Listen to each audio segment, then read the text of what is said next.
Hello friends, তো বন্ধুরা ধরুন আপনার কোনো ফ্রেন্ডস বা আপনার কেউ পরিচিত আপনার মেসেঞ্জারটা ওপেন করলো। ওপেন করার পর আপনি চাচ্ছেন না আপনার কোনো প্রিয়জন অথবা কোনো বন্ধুকে অ্যাক্টিভ দেখাতে, মানে আপনি চাচ্ছেন উনাকে আনঅ্যাক্টিভ দেখাতে। এটা কিভাবে? এটা সুন্দর একটা সেটিংস এর মাধ্যমে আপনি করতে পারেন। তো চলুন আজকে আমি এই সেটিংসটা আপনাদের প্র্যাকটিক্যাল দেখাই। তার আগে যদি চ্যানেলে একবার নতুন হয়ে থাকেন চ্যানেল সাবস্ক্রাইব করে রাখবেন।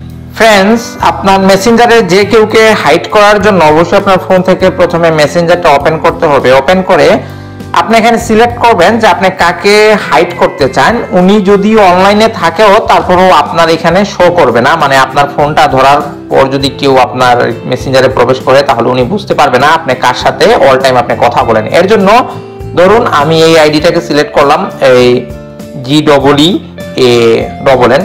তো এখানে আমি যা শুধু একটু ধরে রাখবো। ধরে রাখার পর দেখুন এখানে হাইড কানেক্ট আছে, এই হাইড কানেক্টে আমি ক্লিক করব। বাস, হাইড কানেক্ট, উনি হাইড হয়ে গেল। এখন ইনাকে আমি কিভাবে খুঁজে পাবো? এর জন্য আমার চেটসের পাশে যে 3 লাইনের একটা অপশন আছে, আমি এখানে ট্যাপ করব। ট্যাপ করার পর ত্রিপন কুড়ির পাশে যে সেটিংসের আইকন আছে আমি এখানে ট্যাপ করব। ট্যাপ করার পর স্ক্রল করে নিচে আসবো, প্রাইভেসি এন্ড সেফটিতে ট্যাপ করব। তারপর এরকম একটা পেজ আসবে, দেন হিডেন কানেক্টে আমি ট্যাপ করব। এখন এখানে দেখুন এই আইডিটা হাইড আছে বলে আপনার হিডেন কানেক্টে চলে এসেছে। এখন চাইলে এখানে আপনি ক্লিক করে বাস ইনার সাথে আপনি চেক করতে পারেন।